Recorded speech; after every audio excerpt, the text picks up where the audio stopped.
Assalamualaikum warahmatullahi wabarakatuh. Waalaikumsalam warahmatullahi wabarakatuh. Alhamdulillah nahmaduhu wa nasta'inuhu wa nastaghfiruhu wa nu'minu bihi wa natawakkalu alayhi wa na'udzu billahi min shururi anfusina wa min sayyiati a'malina. من يهده الله فلا مضل له ومن يضلله فلا هادي له ونشهد أن لا إله إلا الله وحده لا شريك له ونشهد أن سيدنا ومولانا محمدا عبده ورسوله صلى الله تعالى عليه وعلى آله وأصحابه وبارك وسلم تسليما كثيرا. أما بعد فأعوذ بالله من الشيطان الرجيم. بسم الله الرحمن الرحيم.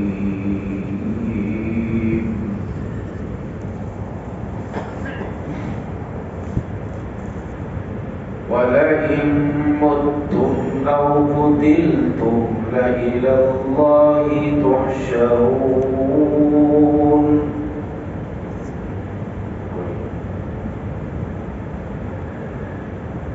فبما رحمة من الله لنت لهم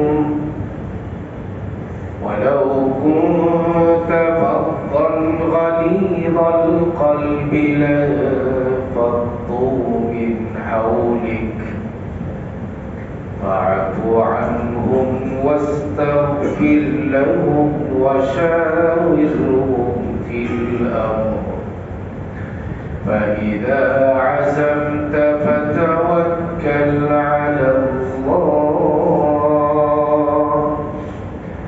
إن الله يحب المتوكلين.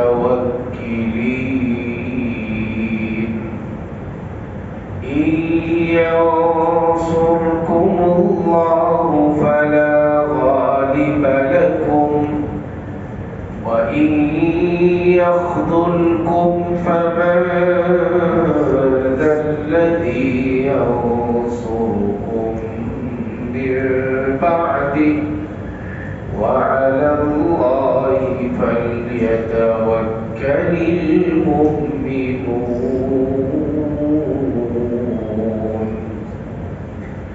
وما كان لنبي أن يغل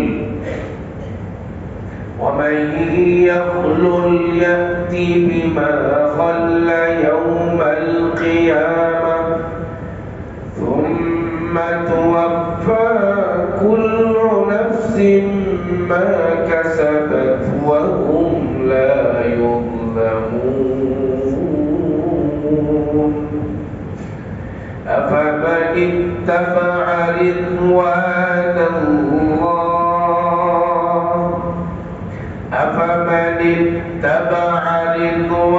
الله كمن باء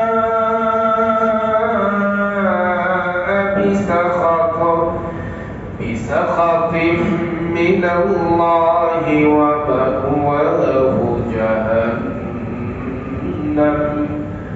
وبئس المصير هم درجات عند الله والله بصير بما يعملون لقد من الله على المؤمنين إذ بعث فيهم رسولا من أنفسهم يتلو عليهم آياته ويزكيهم ويعلمهم الكتاب والحكمة وإن كانوا من قبل لفي ضلال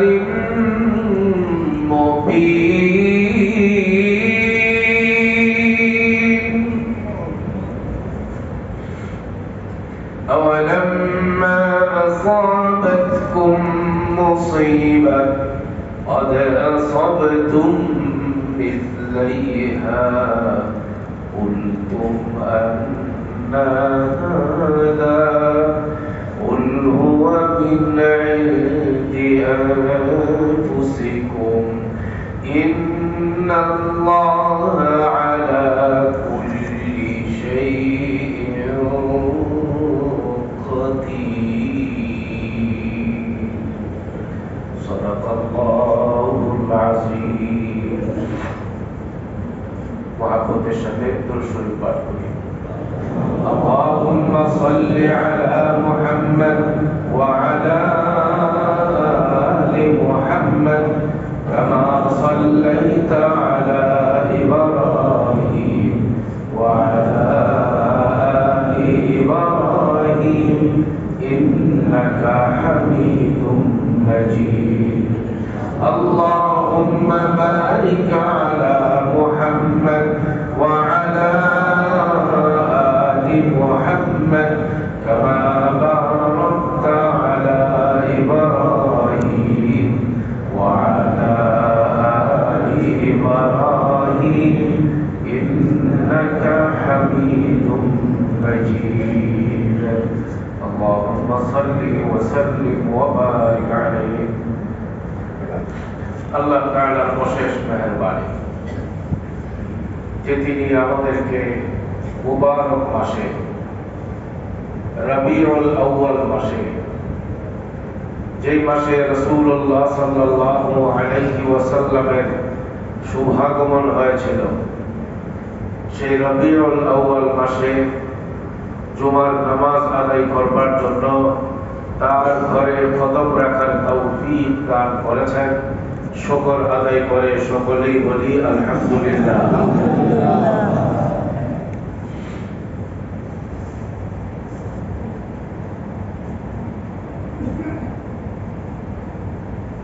অনেকগুলো আয়াতে কারিমা তিলাওয়াত করেছে এর ভেতরে একটি আয়াত ছিল এরকম লাকাদ মান্নাল্লাহু আলাল মুমিনিন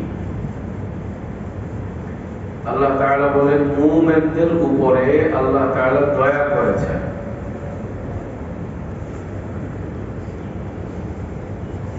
বহুত বড় নিয়ামত প্রদান করেছেন এই মুমিন নারী পুরুষদের জন্য মুমিন নারী পুরুষদের জন্য আল্লাহর পক্ষ থেকে বহুত বড় ইহসান বহুত বড় নিয়ামত বহুত বড় দয়া আল্লাহ করেছেন সেটি হলো আল্লাহ দয়া করে ইহসান করে এই উম্মতের জন্য সর্বশ্রেষ্ঠ রাসূল পাঠিয়ে দিয়েছেন ইয বা'সা ফীহিম রাসূলাম মিন আনফুসিহিম এরকম আয়াত কোরআন শরীফে অন্যান্য সূরাতে আরো অনেক জায়গায় আছে আল্লাহ বলেন আমার পক্ষ থেকে মুমিনদের প্রতি বড় দয়া যে সর্বশ্রেষ্ঠ নবী, সর্বশ্রেষ্ঠ মহামানব, সাইয়্যিদুল মুরসালিন, সাইয়্যিদুল আম্বিয়া, খাতামুন নবিয়্যিন, জনাবে মুহাম্মদুর রাসূলুল্লাহ সাল্লাল্লাহু আলাইহি ওয়াসাল্লামকে এই উম্মতের জন্য রাসূল হিসাবে মনোনীত করেছেন। আল্লাহ তাআলা বলেন, এই নবীকে এই উম্মত পাওয়া এই উম্মতের জন্য সবচেয়ে বড় দয়া আল্লাহর পক্ষ থেকে।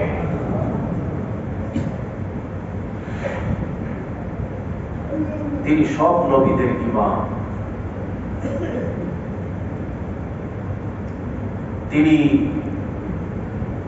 সব নবীদের শুভ সংবাদ প্রাপ্ত। যত নবী দুনিয়াতে এসেছেন সব নবী রাসূলগণই এই বার্তা দিয়ে গেছেন, আমি কিন্তু শেষ না, আরেকজন আছে। সুবহানাল্লাহ বলেন।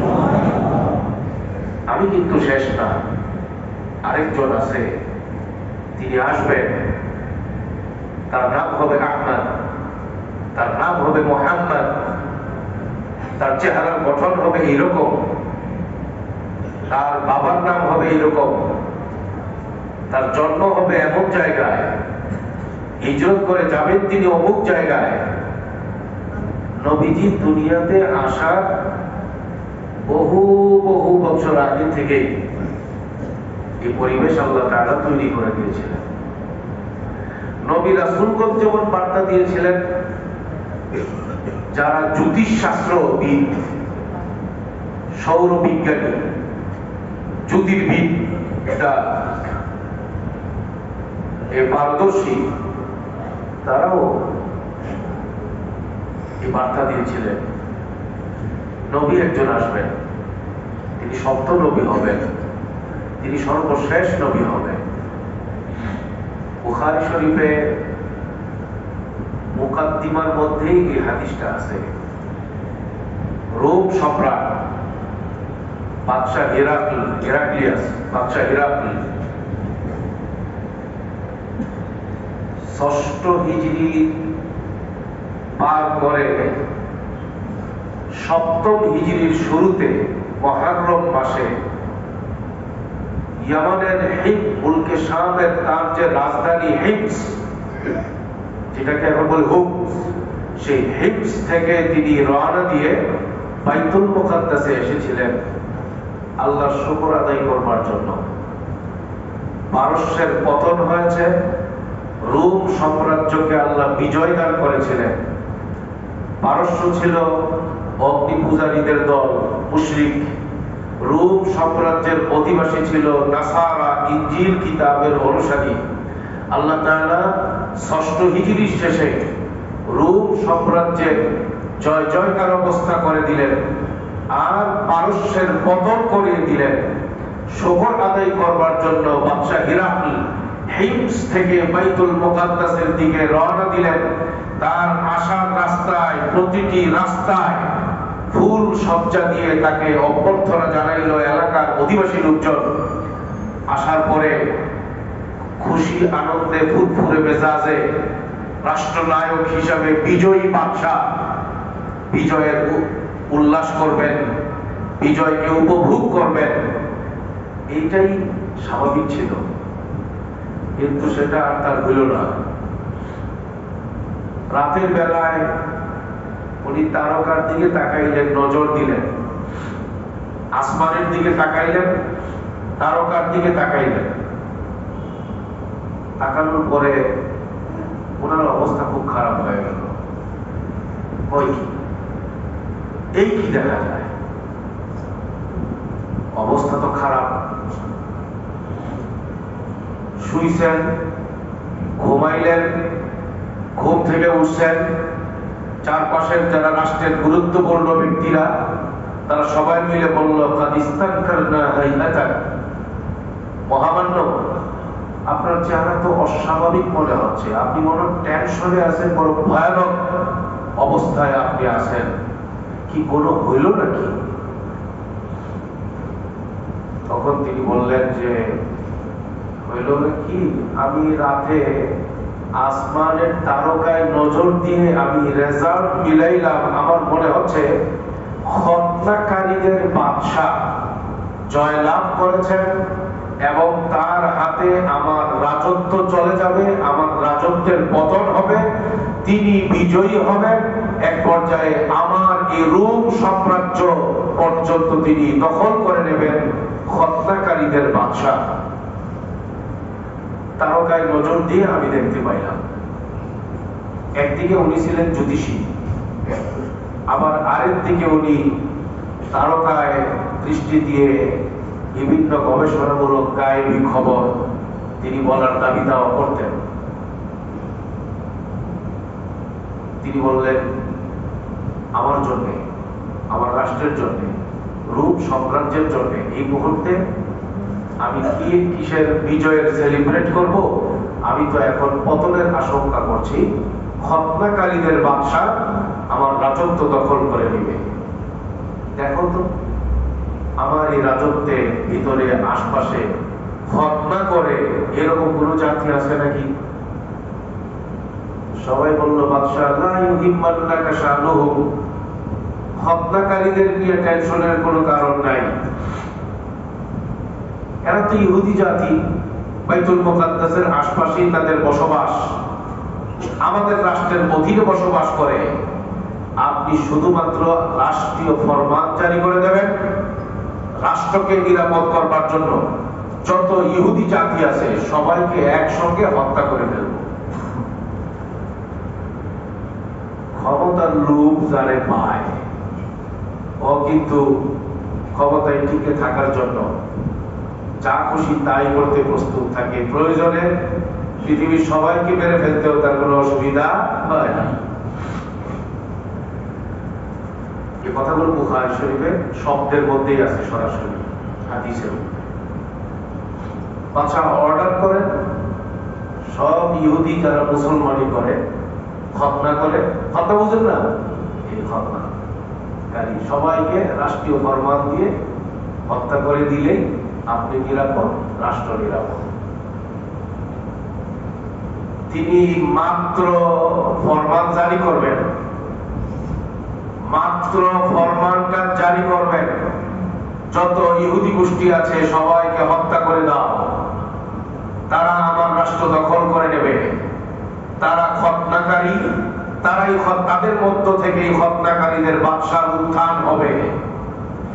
ফরমান জারি করবেন, ফরমান জারি মাত্র করবেন, মাশওয়ারা এখনো শেষ হয় নাই, বৈঠক শেষ হয় নাই, এরই মধ্যে খবর আসলো যে গাসসানের বাদশা একজন লোক পাঠাইছে, ওনার নাম দেহিয়ায়ে কালবি। উনি নাকি মক্কার মুহাম্মদুর রাসূলুল্লাহর পক্ষ থেকে পত্র নিয়ে আপনার কাছে আসছে। সুবহানাল্লাহ বলবেন না? ইহুদিদেরকে হুমকি মনে করেছিল তার পতনের জন্য, তার রাষ্ট্রকে দখল করে নেওয়ার জন্য ইহুদিদেরকে হত্যার হুকুম দিবেন। ঠিক এই মুহূর্তেই রাসূল পাক সাল্লাল্লাহু আলাইহি ওয়াসাল্লামের পক্ষ থেকে নবীজির দাওয়াতি পত্র নিয়ে দেহিয়ায়ে কালবি রাদিয়াল্লাহু তাআলা আনহু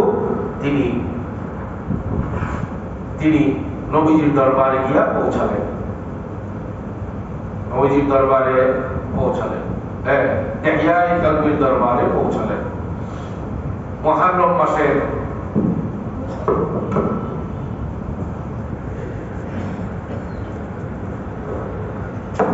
সপ্তম হিজরিতে মুহররম মাসে এই ঘটনা ঘটল। দেহিয়ায়ে কালবি যে চিঠি নিয়ে গেলেন, চিঠির মধ্যে তো সিলমোহর মারা আছে, চিঠির মধ্যে সিলমোহর মারা আছে। বাদশাহ হিরাক্ল এই চিঠি হাতের মধ্যে নেওয়া মাত্র রাষ্ট্রের দায়িত্বশীলদেরকে বললেন, এই লোকটাকে চেক করো, মুসলমানি করা কিনা দেখো, খতনা করা কিনা দেখো। আবুখতাতানুল হুয়া আমলা, চেক করার পরে বাদশাকে বলা হলো যে হ্যাঁ উনি খতনা করা। জিজ্ঞেস করো যে এলাকা থেকে আসছে আরব, ওই আরবের মানুষগুলো খতনা করে কিনা জিজ্ঞেস করো। উনি বললেন যে হ্যাঁ, আরব যে আরবের নবী এসেছেন ওই আরবের মানুষগুলো খতনা করা।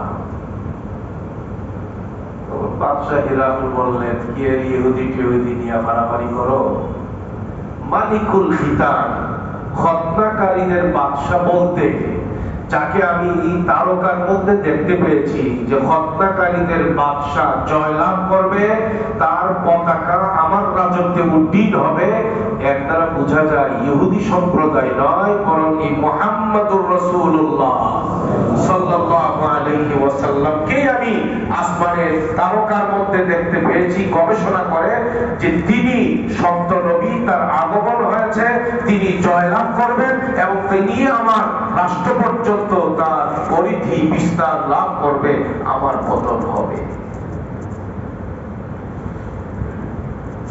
এরপরে বাদশাহ হিরাকুল উনি বললেন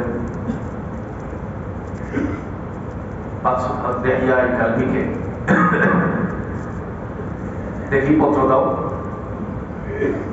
পত্র দিছে,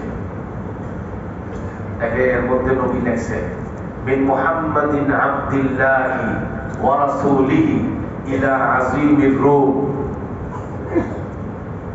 আম্মা বা'দ আসসালামু আলা মান ইত্তাবা'আল হুদা আসলিম তাসলাম ইউতিকাল্লাহু আজরাকা মাররাতাইন ويا أهل الكتاب تعالوا إلى كلمة سواء بيننا وبينكم ألا نعبد إلا الله ولا نشرك به شيئا ولا يتخذ بعضنا بعضا أربابا من دون الله فإن تولوا فقولوا اشهدوا بأننا مسلمون। এই পর্যন্ত নবীজির পত্র পাঠাইছেন বাদশার কাছে। নবীজি বললেন তুমি ইসলাম কবুল করো হে বাদশাহ হিরাকুল, তুমি নিরাপদ হবা, তোমার রাজত্ব নিরাপদ হবে, দুনিয়াতেও নিরাপদ হবা, পরকালে জাহান্নামের আগুন থেকে তুমি মুক্তি পাবে এবং মুসলমানরা আমল করে যে পরিমাণ সওয়াব পাবে তুমি 2 গুণ সওয়াব পাবা। যেহেতু আগের নবীর উপরেও তুমি ঈমান এনেছো, আমার উপরেও তুমি ঈমান আনবা, 2 গুণ সওয়াব পাইবা। এইভাবে করে নবীজি দাওয়াত দিলেন। এই পত্র পায়া বাদশাহ হিরাকুল খুব ট্যালেন্ট ছিলেন। উনি বললেন যে শোনো, আমি তো আকাশে তাকায়া দেখছি, মনে হয়েছে উনি সত্য নবী, উনি সে আখিরি নবী। এই পত্রটা নিয়ে যাও রোমে, ইতালির রাজধানী রোমে যাও, সেখানে খ্রিস্টান ধর্মের যিনি পাদ্রী, সর্বশ্রেষ্ঠ পাদ্রী তার কাছে যাও এবং আমার পক্ষ থেকে আরেকটা পত্র লিখে দিলাম, দেখি জবাব কি আসে। হিরাকুলের মাথা গেছে গরম হয়ে, কিসের বিজয়ের উল্লাস করবে, এখন বেটার অস্তিত্ব নিয়ে টানাটানি। এদিকে পত্র পাঠিয়ে দিলেন রোমে। উনি আর দেরি করলেন না, বাইতুল মুকাদ্দাস থেকে সোজা চলে গেলেন তার রাজপ্রাসাদ যেখানে হিমসে।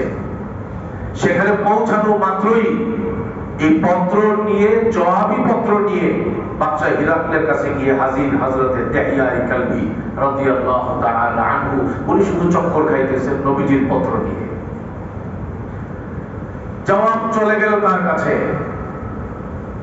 জবাবি পত্রের মধ্যেও লিখতেছে, রোমের যিনি সর্বশ্রেষ্ঠ পাদ্রী নাসারা ধর্মের, তিনি জবাবে লিখতেছে, বাদশাহ আপনি তারকায় দৃষ্টি দিয়ে যা বুঝেছেন এটা সত্যই, আখিরি নবী আসার সময় হয়ে গেছে।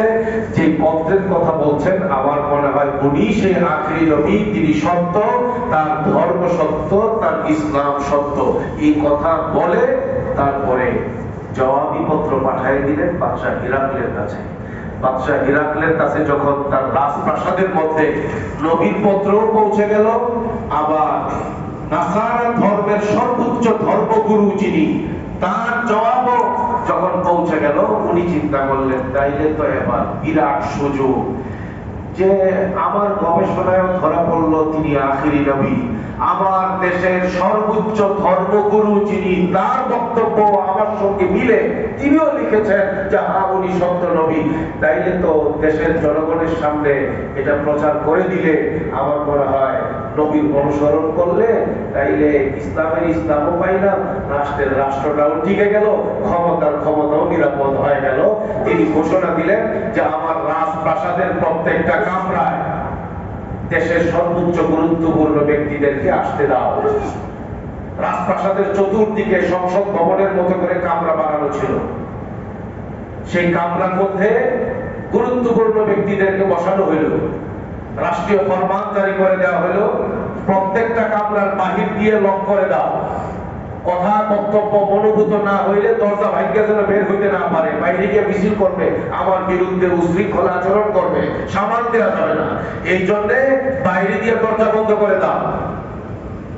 এসব কথা আছে বুখারী শরীফে। দরজা বন্ধ করে দেওয়া হইল, একেবারে রুদ্ধদ্বার বৈঠক, সব ব্যক্তিরা একেবারে রাউন্ড করা কামরা, সংসদ ভবনের মতো করে সেখানে সবাই অবস্থান করছে, আর মাঝখানে ছিল রাজপ্রাসাদ, যেখানে অবস্থান করতেন বাদশাহ হিরাক্ল, সেখান থেকে উনি চেহারা বাইরে এনে বক্তব্য দিচ্ছিলেন। পদ্ধতিটা এমন ছিল, সব কামরা থেকে সবাই উনাকে দেখতে পাচ্ছিল, ওনার কথা শুনতে পাচ্ছিল। বক্তব্য দিতে গিয়ে তিনি বললেন, ইয়া মাশারার রূম হাল লাকুম ফিল ফালাহি ওয়ার রুশদ, এ রোমবাসী, সত্যের পথ এবং বিজয়ের পথ তোমরা কি চাও অনুসরণ করতে? তোমরা কি চাও যে আইয়াসকুতা মুলকুকুম, তোমাদের রাজত্ব অটল অবিচল হবে, কেউ ছিনায় নিতে পারবে না, ওই পথ অনুসরণ করতে যদি চাও ফাতাবায়াউ হাদান নবী সাল্লাল্লাহু আলাইহি ওয়াসাল্লাম, এই নবীর পক্ষ থেকে যে দাওয়াতি পত্র এসেছে আমি সাক্ষ্য দিচ্ছি তিনি সত্য নবী, তিনি আখিরি নবী, আমার দোস্ত পুরা রাষ্ট্রের যিনি সর্বোচ্চ ধর্মগুরু, তারও জবাবি পত্রের মধ্যে এসেছে তিনি সত্য নবী, তার ব্যাপারে কোনো সন্দেহ নাই। যদি সঠিক পথ পেতে চাও, সফলতা দেখতে চাও, তোমাদের রাজত্বকে স্থায়ী করতে চাও, তাহলে তোমরা এই নবীর হাতে হাত রেখে এই নবীর ইসলাম কবুল করো, বাইয়াত গ্রহণ করো। এইটুকুন বলা মাত্র ফানাফারু নুফুরাল কবুল ওয়াহুশ, হিংস্র প্রাণীর মতো এই রোমবাসী সব ছোটাছুটি শুরু করলো, দরজা ভেঙে বের হবে, কিন্তু দরজা তো বাইরে দিয়ে তালা। শেষ পর্যন্ত বাদশা যখন দেখলেন পরিস্থিতি খুব খারাপ, যা ভাবলেন, যা বুঝছিলেন, যা চিন্তা করছিলেন এইরকম না, কোনোভাবেই বাদশাকেও তারা মানবে না, বরং তার পতন হবে, এই মুহূর্তে রাষ্ট্রের বিরুদ্ধে শুরু হয়ে যাবে দাঙ্গা হাঙ্গামা। তখন বাদশা বলল, ও আমি তো এইটাই দেখতে চাইছিলাম, যে কোনো জায়গা থেকে যে কোনো ধরনের নতুন নতুন দাওয়াত আসতে পারে, হুট করে একটা দাওয়াত আসলেই তোমরা এটা গ্রহণ করে নিবা আর আমাদের এই নাসারা ধর্ম ত্যাগ করে ফেলবা, এটা কি হতে পারে নাকি? আমি এই পুরো ঘটনা তোমাদের সামনে আইনা তোমাদের ঈমানের পরীক্ষা নিতে চাইছি, তোমরা নাসারা ধর্মের উপরে অটল কি পরিমাণ থাকবা এবং তোমাদের ঈমানের শক্তি কতটুকু এটা দেখতে চাইছি। আমি আল্লাহ শুকর আদায় করতেছি, আমি মনে করতেছিলাম যে তোমরা মনে হয় ধর্ম ত্যাগ করে ফেলতে পারো, না না না, তোমরা বড় শক্ত বিশ্বাস নিয়ে আছো, এই ধর্ম ত্যাগ করবা না। এই কথা বলা মাত্র এই বলদের পার্টি সাথে সাথে বলতেছে, ও তাই যদি হয় তাইলে তো অসুবিধা নাই। সবাই বাদশা হিরাক্লের পায়ে সেজদায় পড়ে গেল। নাউজুবিল্লাহ। বলেন হেদায়েতের মালিক কে? এই বুখারী শরীফ থেকে লম্বা ঘটনা যা শুনাইলাম, এই কথা বুঝাইবার জন্য আম্বিয়ায়ে কেরামও বার্তা দিয়েছিলেন। যুগে যুগে যত বিভিন্ন শাস্ত্রের পণ্ডিতরা ছিল তারাও এই বার্তা দিয়েছিলেন। সর্বশেষে একজন নবী আসবেন, যার নাম হবে মুহাম্মদ সাল্লাল্লাহু আলাইহি ওয়াসাল্লাম। সেই নবী সাল্লাল্লাহু আলাইহি ওয়াসাল্লাম দুনিয়াতে আগমন করেছেন কিসের জন্য? ও ভাই, এই দুনিয়াতে আগমন করেছেন কিসের জন্য, এই বিষয়টা আল্লাহ তাআলা স্পষ্ট করে দিয়েছেন। লাকাদ মান্নাল্লাহু আলাল মুমিনিন ইয বা'আসা ফীহিম রাসূলাম মিনহুম ইয়াতলু আলাইহিম আয়াতিহি ওয়া ইউযাক্কিহিম ওয়া يعلمهم الكتاب والحكمة وإن كانوا من قبل لفي ضلال مبين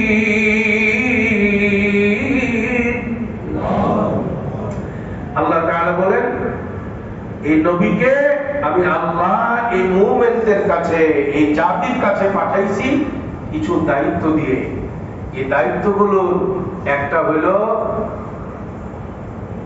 ইয়াতলু আলাইহিম আয়াতি, এই নবী তার উম্মতকে কোরআন তিলাওয়াত করে শোনাবেন। ওয়া ইউআল্লিমুহুমুল কিতাব, এই নবী তার উম্মতকে কোরআন শেখাবেন। ওয়াল হিকমা, এবং এই নবী তার উম্মতকে হিকমত শেখাবেন, তার মানে সুন্নাত শেখাবেন। কোরআনের ব্যাখ্যা করে এই নবী তার উম্মতকে আমলের মাধ্যমে, বক্তব্যের মাধ্যমে, বয়ানের মাধ্যমে, তার হাদিস বয়ান করার মাধ্যমে এই নবী তার উম্মতকে পথ দেখাবেন। এই নবী কোরআন শেখাবেন, এই নবী সুন্নাহ শেখাবেন। এই নবী কোরআন শেখাবেন, এই নবী হাদিস শেখাবেন। এই সবগুলো নবীর দায়িত্ব। ও ওয়াইযাক্কিহিম, এই নবীর আরেকটা দায়িত্ব হইল এই নবী তার উম্মতকে পরিশুদ্ধ করবেন। তাজকিয়ার ইলম, তাজকিয়ার তালিম, মন পবিত্র হওয়া, জান পবিত্র হওয়া, জীবন পবিত্র হওয়া, বাহির এবং ভিতর সব পরিষ্কার পরিচ্ছন্ন হওয়া, আল্লাহর সাথে আত্মার মজবুত সম্পর্ক কায়েম হওয়া, দুনিয়ার সব লোভ ও লালসা থেকে নিজেকে পবিত্র করবার সবক আল্লাহ নবী দিবেন, যেটাকে বলে তাজকিয়ায়ে নফস। এই দায়িত্ব দিয়ে আল্লাহ তাআলা নবীকে পাঠাইছেন। নবীকে পাঠাইছেন মানুষকে আল্লাহর সাথে সম্পৃক্ত করবার জন্য, আল্লাহর বিধান বয়ান করে দেওয়ার জন্য নবীকে পাঠাইছেন। এই রবিউল আউয়াল মাসে, যে মাসে হাবিবে পাকের আগমন হয়েছিল, এই মাসটাকে যেভাবে মূল্যায়ন করা দরকার ছিল, আমাদের এই বাংলাদেশের মানুষ, দুনিয়াতে যত মুসলমান জাতি বসবাস করে, তারা এই মাসটাকে ওইভাবে মূল্যায়ন না করে অবমূল্যায়নের কার্যক্রমটাই বেশি হয়। নবীজিকে ধারণ করা, নবীজিকে অনুসরণ করা, নবীর সুন্নতকে লালন করা, নবীর আদর্শকে জীবনের প্রত্যেকটা ক্ষেত্রে বাস্তবায়ন করার যে আলোচনা এই মাসের মধ্যে হওয়া দরকার ছিল, সেই আলোচনাগুলো না হয়ে এই মাসে শুধুমাত্র একচেটিয়া আলোচনা হয় রাসূল পাকের জন্মগ্রহণ নিয়ে, জন্মগ্রহণের উৎসব নিয়ে, জন্মগ্রহণের আনন্দ নিয়ে, জন্মগ্রহণের বিভিন্ন আনুষ্ঠানিকতা নিয়ে, এবং এটাকে কেন্দ্র করে রাসূল পাক সাল্লাল্লাহু আলাইহি ওয়াসাল্লামের মিলাদ শরীফ, তার জন্মগ্রহণ শরীফকে কেন্দ্র করে একটা জাতি বাংলাদেশ এবং বিভিন্ন মুসলিম রাষ্ট্রে বেদাতের ডিব্বা খুলে দিছে, বেদাতের বাক্স খুলে দিছে। যে নবীজি আসছেন উম্মতকে বেদাত মুক্ত করবার জন্য, যে নবীজিকে আল্লাহ পাঠাইছেন উম্মতকে সহি রাস্তা দেখাইবার জন্য, সেই নবীর আগমনের দিনটাকে কেন্দ্র করে এক শ্রেণীর মানুষ নবীর প্রেমের দোহাই দিয়ে নিজেরাও বেদাত করে এবং পুরা সমাজের মধ্যে বেদাতের সয়লাব ঘটিয়ে দেয়। বিশেষ করে এই রবিউল আউয়াল মাসে।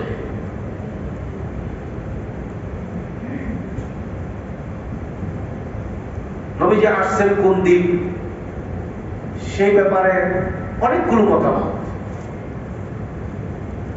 ওই একটা দিনকে নিয়েই বাংলাদেশে এগুলো হয়, অতিরঞ্জন, সীমালঙ্ঘন, বাড়াবাড়ি। 12ই রবিউল আউয়াল এর দিনটায় মিষ্টি বিতরণ হয়, খিচুড়ি বিতরণ হয়। এরপরে আরেকটু আগে বাড়িয়ে বিদেশ থেকে বিভিন্ন মেহমান বাংলাদেশে আমদানি করা হয়। এরপরে ট্রাক সাজানো হয় ফুল দিয়ে, বাস সাজানো হয় ফুল দিয়ে। এরপরে ওইটার মধ্যে ওই মেহমানকে উঠানো হয়।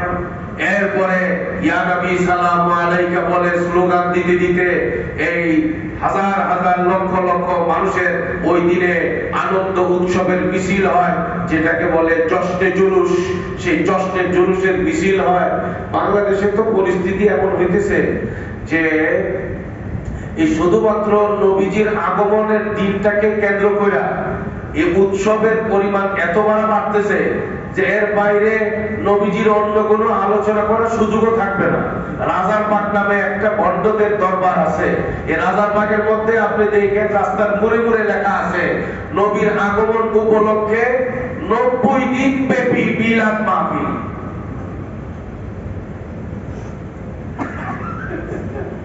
মিলাদ মাহফিল যে এটা কি মানে ঈদে মিলাদুন নবী মাহফিল। ঈদে মিলাদুন নবী উপর দিয়ে দেখছি লেখা আছে। গতকালকেও না পরশুদিন নোয়াখালী যাইতেছিলাম, এই রাস্তার মধ্যে পড়তে পড়তে যাইতেছি, হাজী সাহেব ছিলেন, হাজী সাহেবকে বললাম দেখেন লেখা আছে সকল ঈদের সর্বশ্রেষ্ঠ ঈদ ঈদে মিলাদুন নবী, আর এটাকে পালন করবে তারা 90 দিন। প্রতিদিনই তো ট্যাগ বসবে, বুঝলেন না কথা? কথাটা বুঝতেছেন না আপনারা? 90 দিন প্রতিদিনই খিচুড়ির ট্যাগ বসবে, প্রতিদিন হালুয়া বাতাসার ট্যাগ বসবে। ঈদ মিলাদুন নবী উপলক্ষে ঈদ মিলাদুন নবীর মাহফিল, রাজারবাগের বিরাট ব্যানার বিভিন্ন রাস্তার মুড়ে মুড়ে দেখবেন 90 দিন ব্যাপী ঈদ মিলাদুন নবীর মাহফিল। আচ্ছা, এই যে 12 তারিখের তারিখটা, এটাকে নিয়ে তো হাদিস কিতাবের মধ্যে, সিরাতের কিতাবের মধ্যে, রাসূলের জীবনী গ্রন্থগুলোর মধ্যে যারা বহুত বড় বড় ইমাম, তারা শুধু একটা তারিখ বলেন নাই, অনেকগুলো তারিখ বলছেন। সিয়ারু আলামিন নুবালা, রাসূল পাক এবং আম্বিয়ায়ে কেরামের জীবনী গ্রন্থ রচনা করেছেন ইমাম শামসুদ্দিন যাহাবী রাহমাতুল্লাহি আলাইহি, প্রায় 17 খণ্ড হবে। সেই কিতাবের মধ্যে উনি লেখেন যে ইমাম আবু জাফর মুহাম্মদ রাহিমাহুল্লাহ তিনি বলেন রাসূল পাকের আগমন হয়েছিল রবিউল আউয়াল মাসের 10 তারিখ। ইমাম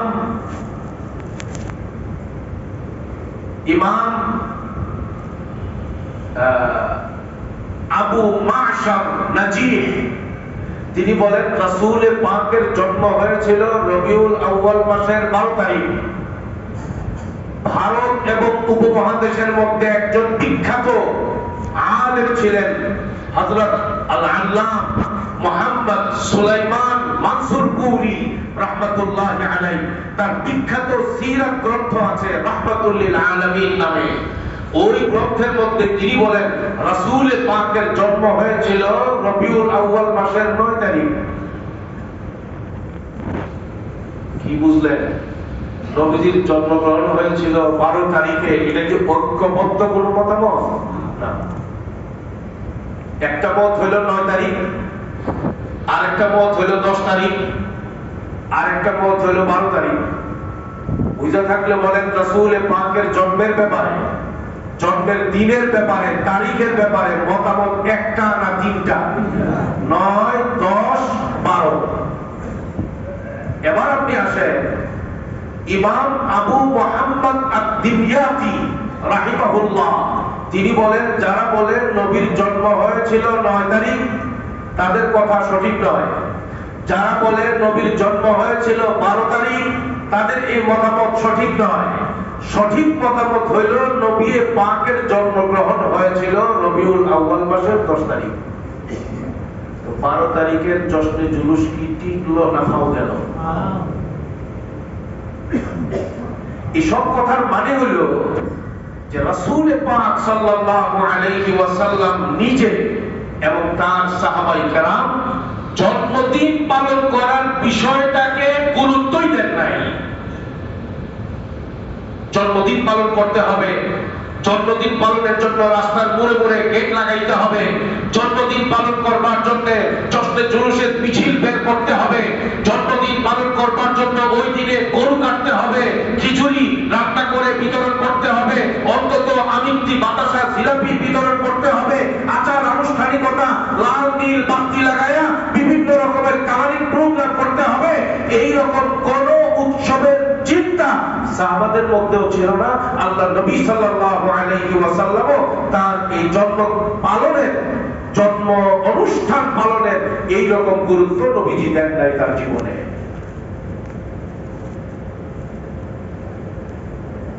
অনেকের একটু মন খারাপ হইব, কারণ অনেকে তো নবীর জন্মদিনে হয়তো মিছিল টিছিল করে না, কিন্তু নিজের জন্মদিনে তো হ্যাপি বার্থডে কয়।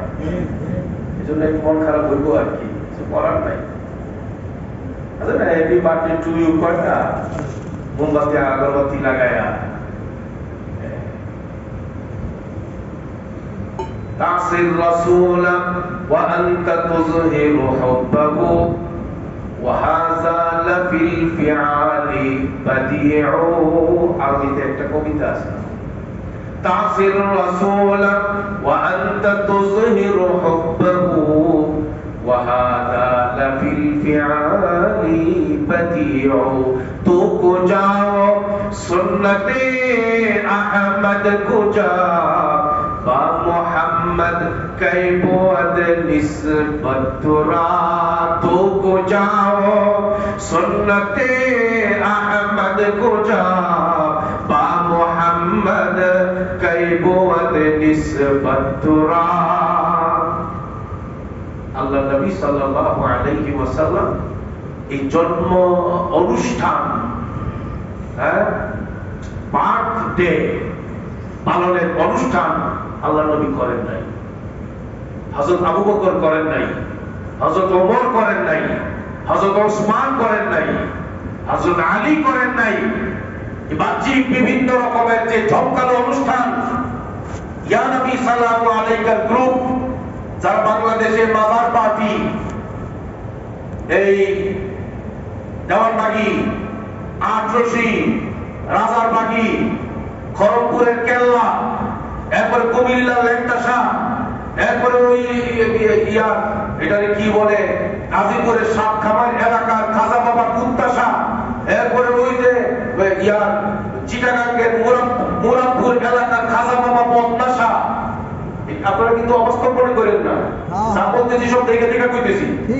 এই সব যত বদনাসা, কুত্তাসা, এরপরে কেল্লাসা, ল্যাংটাসা, রাজারবাগি, দেওয়ানবাগি, আটরশি, মাইজভান্ডার, এরা দেখবেন যে এই নবীর আগমনের দিনটাকে কেন্দ্র করে নিজেরা এবং বিদেশি ব্যক্তিদেরকে বাংলাদেশে হায়ার করে এনে বেদাতের সয়লাব ঘটায় দেয়।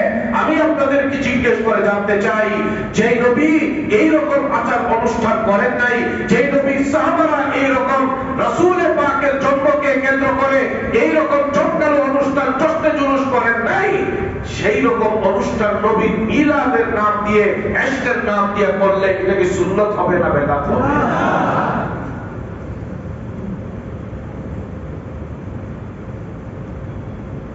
ইয়া আল্লাহ,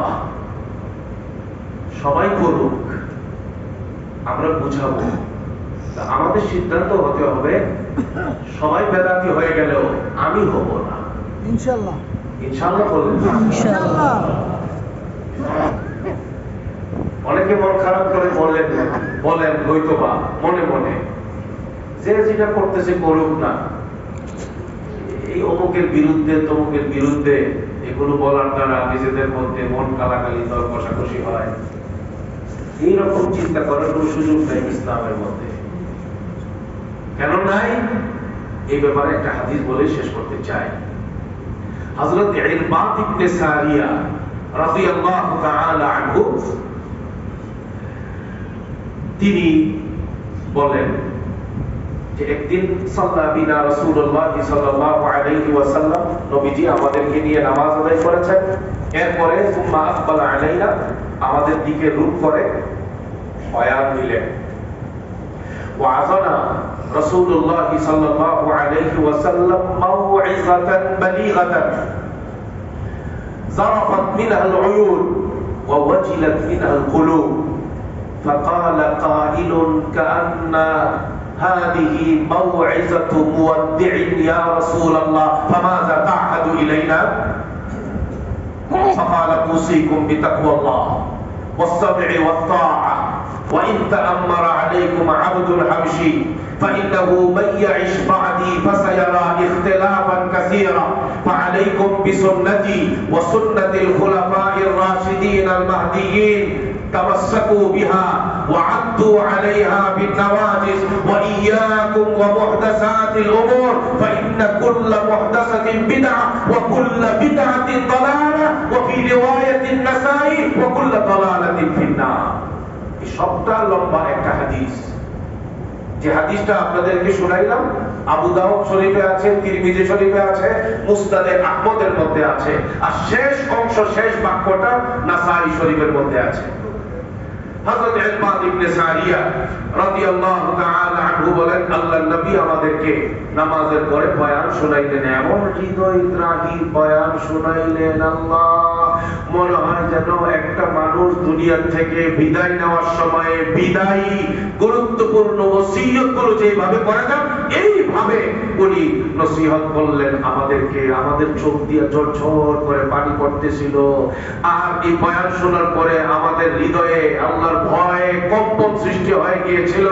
তখন আমরা বললাম ইয়া রাসূলুল্লাহ এই মুহূর্তে আপনার কাছ থেকে কিছু ওসিয়ত চাই, মূল নীতি স্বরূপ যেগুলোর উপর আমরা অটল অবিচল থাকবো। আল্লাহর নবী বললেন আলাইকুম বিতাকওয়াল্লাহ, আল্লাহকে ভয় করে চলবা। আর রাষ্ট্রের প্রধান কোন রাষ্ট্রের দায়িত্বশীল যদি আল্লাহকে মেনে চলে, কোরআন হাদিস মেনে চলে, সে যদি হাবশী গোলাম হয় তবু তার আনুগত্য করে চলবা। এরপরে আল্লাহর নবী বললেন ফাইন্নাহু মাইয়াইশ বাদি, আমি নবী দুনিয়াতে যখন থাকবো না, আমার পরবর্তীতে যারা দুনিয়াতে আসবে মানুষজন, আমার উম্মতের লোকেরা, তারা দেখবে ফাসায়ারা ইখতিলাফান কাসীরা, তারা দেখবে ধর্মীয় বিষয়ে প্রচুর পরিমাণ বিভেদ তৈরি হয়ে গেছে। কেউ বলে রাসূলে পাকের সুন্নতে ইত্তেবা করবা, আল্লাহকে মানবা, কোরআন নিয়ে চলবা, রাসূলকে নিয়ে চলবা, সাহাবা আজমাইনকে অনুসরণ করে চলবা।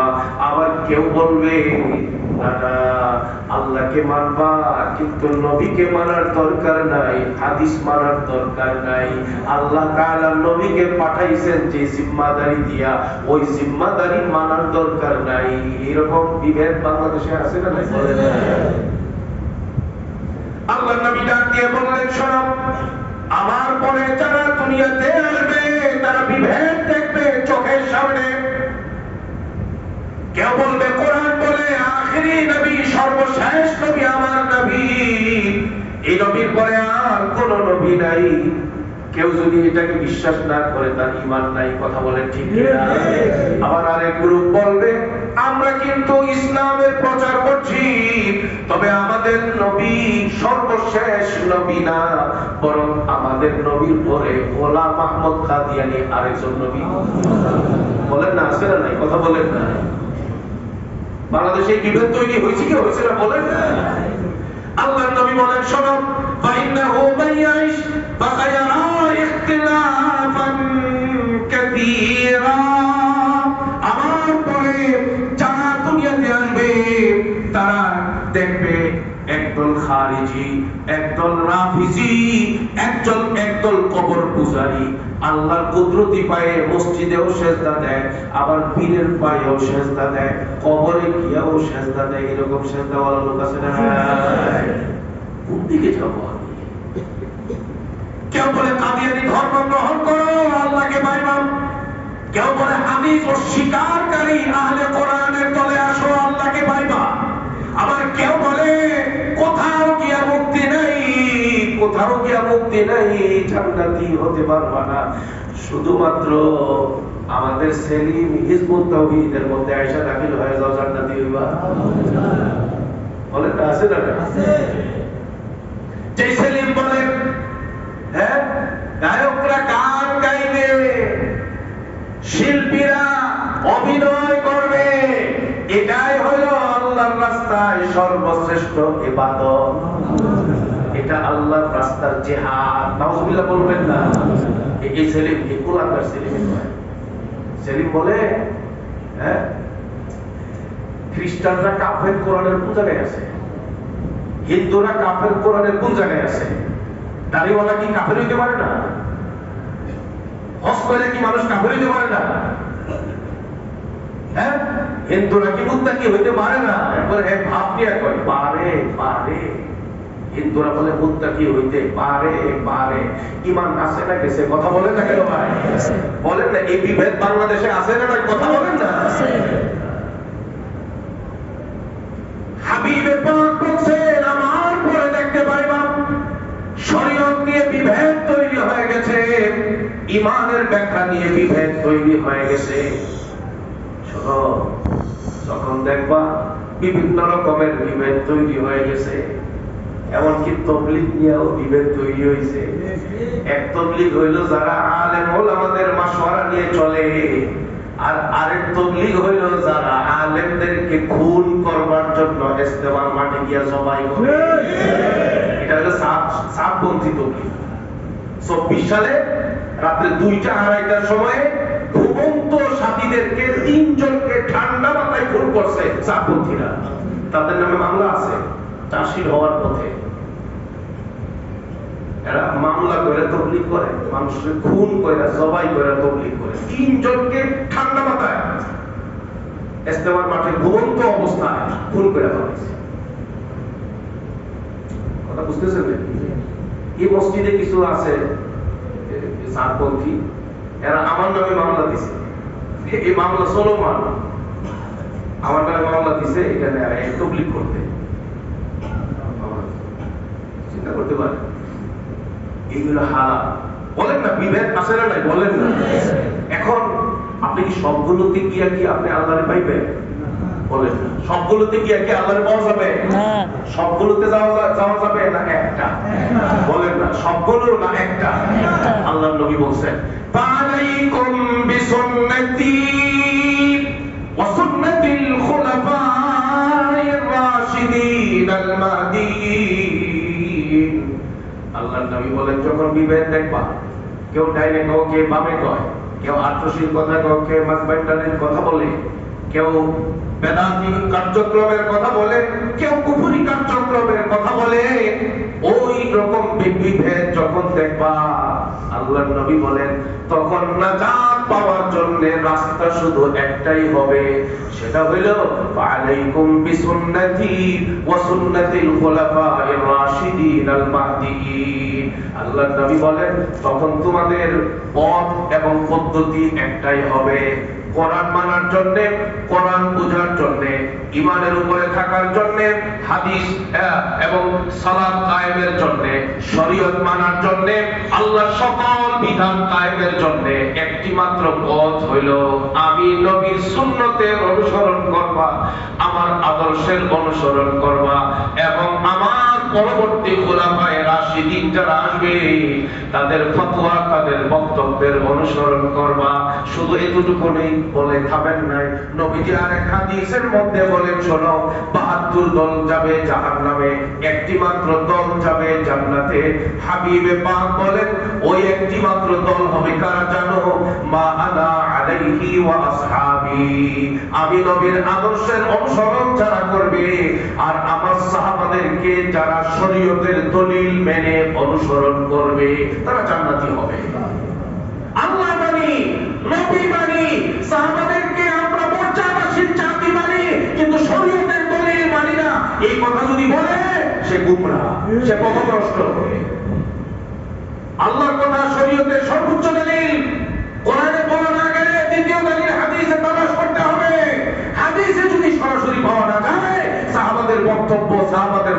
তালাশ করতে হবে। সাহাবাদের ফতোয়া, সাহাবাদের বক্তব্য শরীয়তের 3 নম্বর দলিল। বলেন শরীয়তের কয় নম্বর দলিল? 3 নম্বর দলিল। কেউ যদি বলে আমরা কোরআন মানি, আমরা হাদিস মানি, আমরা সাহাবাদেরকে শরীয়তের দলিল, শরীয়তের মাপকাঠি, শরীয়তের কষ্টিপাথর আমরা মানি না, সে সঠিক পথে নাই, সে গুমরাহ। কথা একটাই, আমার কথা শেষ। এই রবিউল আউয়াল মাসে আমাদের সকলের চেতনা একটাই হবে, এখন থেকে চুল, পোশাক, ব্যবসা, রাজনীতি, পরিবার, সমাজ, ভিতর বাহির, আনুষ্ঠানিকতা, লেনদেন, কথা, লেখনী, ফেসবুক, বক্তব্য, লিটারেচার, যা কিছু আমার দ্বারা হবে সব কিছু নবী পাকের 23 বৎসরের সুন্নাত মোতাবেক আমি করবো ইনশাআল্লাহ।